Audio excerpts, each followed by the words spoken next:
అయ్యా రేవంత్ రెడ్డి గారు నమస్కారం. మీకు పట్టం కట్టింది నిరుద్యోగులే అనే విషయాన్ని మీరు ఎందుకు మర్చిపోయి ప్రవర్తిస్తున్నారు?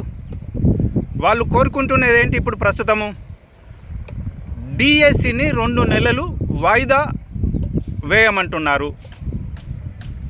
GOMS నెంబర్ 46ను రద్దు చేయమంటున్నారు. జీవో నెంబర్ 317లో ఉన్న సమస్యలను పరిష్కరించాలంటున్నారు. గ్రూప్ 2, గ్రూప్ 3 పోస్టులను ఎక్కువ చేయమంటున్నారు. దీంట్లో తప్పేముందండి? నీళ్లు నిధులు నియామకాల కోసమే కదా తెలంగాణ రాష్ట్ర ఆవిర్భావం జరిగింది. నీళ్లు నిధులు ఓకే, గత ప్రభుత్వము నీళ్లు నిధులను దోచుకున్నారా, దోపిడీ చేశారా, అది పక్కకు పెడదాం. నియామకాలు లేవనే కదా మీ పార్టీకి ఈ నిరుద్యోగ యువతీ యువకులందరూ కలిసి మీకు అధికారాన్ని ఇచ్చింది. మీరు మరిచిపోయి ఎందుకు ప్రవర్తిస్తున్నారు? ఈ సమస్య, ఈ నిరుద్యోగుల సమస్య చిలికి చిలికి గాలివాన కాకముందే, తుఫానుగా మారకముందే వీళ్ళు అడుగుతున్న, డిమాండ్ చేస్తున్న కోరికలను మీరు తక్షణమే తీర్చాలి. ఇది తుఫానుగా మారింది అంటే అందులో సంఘ విద్రోహ శక్తులు కూడాను ఎంటర్ అవుతాయి. ఆ తర్వాత లా అండ్ ఆర్డర్ ప్రాబ్లం వస్తుంది. కావున వీళ్ళు చేస్తున్న పోరాటానికి మీరు తప్పనిసరిగా త్వరగా స్పందించి న్యాయం చేయాలి. లేని ఎడల మీరు భవిష్యత్తులో ఓటమిని చవి చూడగలరు.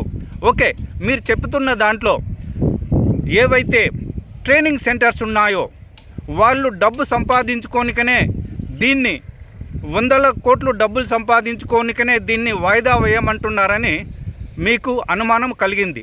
ఓకే, అయితే మీరు ఒక జీవో పాస్ చేయండి. ఇన్ని దినాలు వాళ్ళు నిరుద్యోగుల నుంచి ఫీజులు వసూలు చేసి కోటాను కోట్లు సంపాదించుకున్నారు కదా. ఈ 2 నెలలు ఉచితంగా వాళ్లకు ట్రైనింగ్ ఇవ్వమని చెప్పండి, జీవో పాస్ చేయండి. మీరు పాజిటివ్గా ఆలోచించండి. బీఆర్ఎస్ పార్టీ మీద, బీజేపీ పార్టీ మీద లేదా ఇతర పార్టీల మీద ఉన్న కోపాన్ని నిరుద్యోగుల మీద ప్రవేశపెట్టొద్దు. నిరుద్యోగులకు మీరు అన్యాయం చేయొద్దు.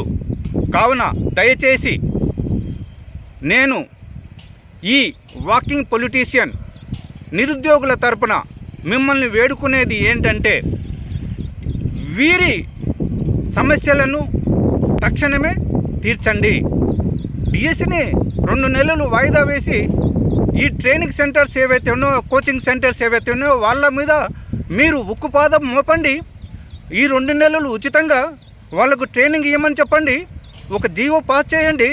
నిరుద్యోగులకు మీరు న్యాయం చేసిన వాళ్ళు అవుతారు కదా. మీరు పాజిటివ్గా ఆలోచించండి. ఏది ఏమైనా నీళ్లు నిధులు నియామకాల కోసం ఏర్పడిన ఈ తెలంగాణ రాష్ట్రంలో నిరుద్యోగులు నిరాశకు గురి కాకూడదు. మీరు భవిష్యత్తులో మళ్ళీ అధికారాన్ని చేపట్టాలంటే ఈ గ్రూప్ 2, గ్రూప్ 3 పోస్టులను పెంచండి. డిఎస్సిని 2 నెలలు వాయిదా వేయండి.